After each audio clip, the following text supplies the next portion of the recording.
سیلوم body cavity. آج کی discussion میں ہم بات کریں گے کہ سیلوم کے ایڈوانٹیجز اینیملز کو کیا ہیں. ڈپلوبلاسٹک اینیملز، ٹرپلوبلاسٹک اینیملز، ڈپلوبلاسٹک آرگنائزیشن ہم نے پڑھی. اس میں ہم نے دیکھا کہ اینیملز کی 2 لیئرز ہیں. اس سے جو اگلی ایڈوانس اینیملز کی سٹیج ہے وہ ہے ٹرپلوبلاسٹک آرگنائزیشن، یعنی اس کے اندر اینیملز جو ہیں وہ اپنے آپ کو 3 لیئرز میں ارینج کریں گے: ایکٹوڈرم، اینڈوڈرم اور میزوڈرم. اور یہ جو ایڈوانسڈ اینیملز ہیں ان کے اندر ایک باڈی کیوٹی موجود ہوتی ہے جس کو ہم کہتے ہیں سیلوم. اب سیلوم جو ہے کچھ کے اندر ٹرو باڈی کیوٹی ہوگی اور کچھ کے اندر فالس باڈی کیوٹی ہوگی. جو فالس باڈی کیوٹی والے اینیملز ہیں ان کو ہم کہیں گے سوڈو سیلوم. اب یہ جو ہے body cavity normally this is a fluid filled space جس کے اندر مختلف قسم کے انٹرنل آرگنز جو ہیں وہ سسپینڈڈ فارم میں پریزنٹ ہوں گے. لیکن اگر یہ سسپینڈڈ فارم میں پریزنٹ بھی ہیں تو ان کو باڈی وال کے تھرو ایک دوسرے سے سیپریٹ کیا جاتا ہے، ورنہ یہ سارے کے سارے ایک دوسرے کے اندر مگلنگ ان کی جو ہے وہ پہنچ جائے. تو ان کی سیپریشن جو ہے ان کے اپنے اپنے انڈیپینڈنٹ فنکشنز کے لیے سیپریشن کے لیے باڈی وال جو ہے وہ موجود ہوگی. اب باڈی کیوٹیز کے ایڈوانٹیجز کیا ہیں اینیملز میں؟ نمبر 1، دے پرووائڈ روم. جیسے ایک اسپیس آ جاتی ہے باڈی کیوٹی کے اندر کہ جب جو بچے کی ڈیولپمنٹ ہوتی ہے یا اینیمل کی ڈیولپمنٹ ہوتی ہے تو اس میں آہستہ آہستہ آرگنس میں گرو کرنا ہوتا ہے. جب تک باڈی کیوٹی نہیں ہوگی ان آرگنس کو گرو کرنے کے لیے، ڈیولپ کرنے کے لیے اسپیس نہیں ملتی. نمبر 2 پہ کیا ہے کہ یہاں پر بہت زیادہ سرفیس ایریا ان کو چاہیے اینیملز کو. کیوں سرفیس ایریا چاہیے؟ کہ مختلف باڈی کے اندر جو گیسز ہیں، آکسیجن، کاربن ڈائی آکسائڈ، انہوں نے ڈیفیوز کرنا ہوتا ہے. مختلف نیوٹرینٹس موجود ہوتے ہیں، مختلف ویسٹ موجود ہوتے ہیں. اس کے علاوہ ان کو کچھ اینیمل باڈی کے اندر ایسی اسپیس بھی ہونی چاہیے جس کے اندر مختلف باڈی کے نیوٹرینٹس جو ہیں وہ سٹور کرنے ضروری ہوتے ہیں. اسی طرح سے کچھ ایسے باڈی ویسٹ ہوتے ہیں ٹل دا ٹائم ان کو باڈی سے ریموو نہ کیا جائے، ان کی سٹوریج کے لیے بھی اسپیس چاہیے. تو سیلوم جو ہے this is the cavity that also provides an area for storage of different types of gases, for waste and for nutrients. اسی طرح سے کچھ اینیملز کے اندر سیلوم جو ہے this also acts as an hydrostatic skeleton کا بھی یہ رول پلے کرے گی. سیلوم جو ہے یہ ایک ویہیکل بھی پرووائڈ کرتی ہے کہ جو باڈی کے اندر ویسٹ ہیں ان کو کس طرح سے نکالا جائے. اسی طرح سے کچھ اسمالر اینیملز میں ریپروڈکٹیو پروڈکٹس ہوتے ہیں جن کو باڈی سے ریموو کرنا ہوتا ہے یا نکالنا ہوتا ہے، تو وہ بھی ان کے نکالنے میں یا آنے میں سیلوم کا اپنا ایک امپورٹنٹ کردار ہے. اسی طرح سے باڈی سائز کے انکریز کرنے میں بھی سیلوم کا اپنا کردار ہے. مختلف باڈی کیوٹی کے جو فلوئڈز ہیں وہ سیلوم کے اندر موجود رہتے ہیں اور اس سے باڈی کو سپورٹ آتی ہے، باڈی کی شیپ بنتی ہے. باڈی مختلف اس کے اندر اسمالر اینیملز میں اگر ہم دیکھیں تو ان کی شیپ کی جو فلیکسیبلٹی ہے، کبھی وہ شارٹ ہو جاتے ہیں، کبھی رائٹ ٹرن کرتے ہیں، کبھی لیفٹ، تو وہ فلیکسیبلٹی بھی سیلوم کی ہی وجہ سے آتی.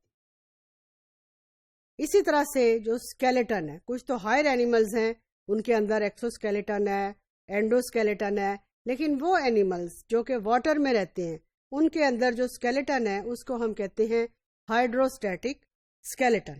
اب یہ ہائیڈروسٹیٹک اسکیلیٹن میں کیا ہوتا ہے؟ ان اینیملز جو کہ پانی میں رہ رہے ہیں، کنٹینیوسلی باڈی کے اندر واٹر کا انفلو ہے اور اس سے اندر جو باڈی کیوٹی ہے دیٹ از فلڈ، اور فلڈ جب ہو جائے گی تو اس کا باڈی کا سائز انکریز کر جاتا ہے.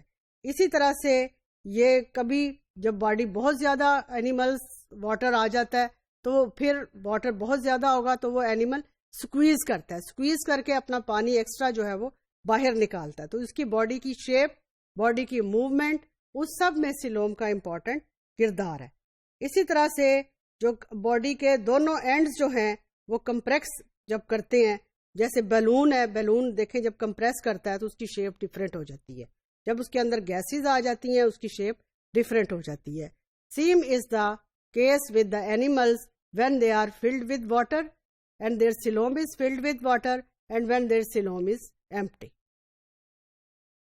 اسی طرح سے باڈی وال کے مسلز جو ہیں وہ بھی, جو اب سیلوم کے اندر فلوڈ پریزنٹ ہوتا ہے اس کو ہم کہتے ہیں سیلومک فلوڈ. اب سیلومک فلوڈ جو ہے یہ رسپانسیبل ہے ڈفرینٹ ٹائپس کی موومنٹس کے لیے, اینیمل کی شیپس کو چینج کرنے کے لیے. اب سیلومز جو ہیں یہ کیوں امپورٹنٹ ہیں؟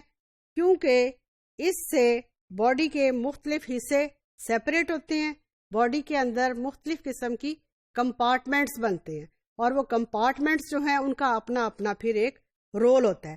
یعنی ہم یہ کہہ سکتے ہیں کہ سیلوم نے ایک امپورٹنٹ رول پلے کیا ہے towards biological functioning of the body parts. اب وہ اینیملز کچھ ایسے بھی ہوں گے جن کے اندر سیلوم موجود نہیں ہے, ان کو میں نے آپ کو جیسے پہلے بھی بتایا کہ ان کو ہم کہیں گے سوڈو سیلوم. اب سوڈو سیلومز جو ہیں ان کے اندر نیوٹرینٹس جو ہے وہ ایک خاص باڈی پارٹس میں موجود نہیں ہوتے, یعنی کمپارٹمنٹلائزیشن کا پروسیس نہیں ہوتا. اس کے اندر سسپینڈڈ رہتے ہیں نیوٹرینٹس, اور جو مین باڈی کیوٹی ہے وہ ایک جسٹ باڈی کے اندر ریپرزینٹیشن ہوگی, اور اس میں ڈائجسٹو ٹریکٹ, اسی کے اندر ہی ڈیفیوژن ہوگی گیسز کی, یعنی کہ سیپریشن کا کانسیپٹ جو ہے ان اینیملز کے اندر اتنا ویل ڈیفائنڈ نہیں ہے جن کے اندر سیلوم موجود نہیں ہے. اسی طرح سے سیلوم کا جو فلوڈ ہے یہ جو انٹرنل آرگنز ہیں وہ فریلی سسپینڈڈ اس کے اندر رہیں گے, اور جتنی وہ فریلی سسپینڈڈ رہیں گے اتنی ان کی آرگنائزیشن بیٹر ہوگی. یہ زیادہ تر ہمیں ہائر آرگنزمس کے اندر سیلوم اور سیلومک فلوڈ کا رول جو ہے بہت ہی امپورٹنٹ ہے, اور زیادہ تر ورٹیبریٹس میں ان اینیملز کو ہم سیلومیٹس بھی کہہ دیتے ہیں. یہاں پہ آپ دیکھیں کہ کس طرح سے جو سیلوم ہے اس کی فارمیشن ہوتی ہے کہ میزوڈرم, اور میزوڈرم ایک سینٹر آف دی باڈی میں گٹ پریزنٹ ہے, پھر سیلوم ہے, اور سیلوم آہستہ آہستہ اپنے آپ کو کور کرتا جاتا ہے گٹ کے گرد. اب اسی بیس پہ فارمیشن آف سیلوم کی بیس پہ ہم اینیملز کو ڈیوائڈ کر دیتے ہیں پروٹوسٹومز میں اور ڈیوٹیریوسٹومز میں. پروٹوسٹومز وہ ہوں گے جن کے اندر جو سالڈ میزوڈرم ہے اس کی بلاکیج ہے, and this is splitted to form a سیلوم.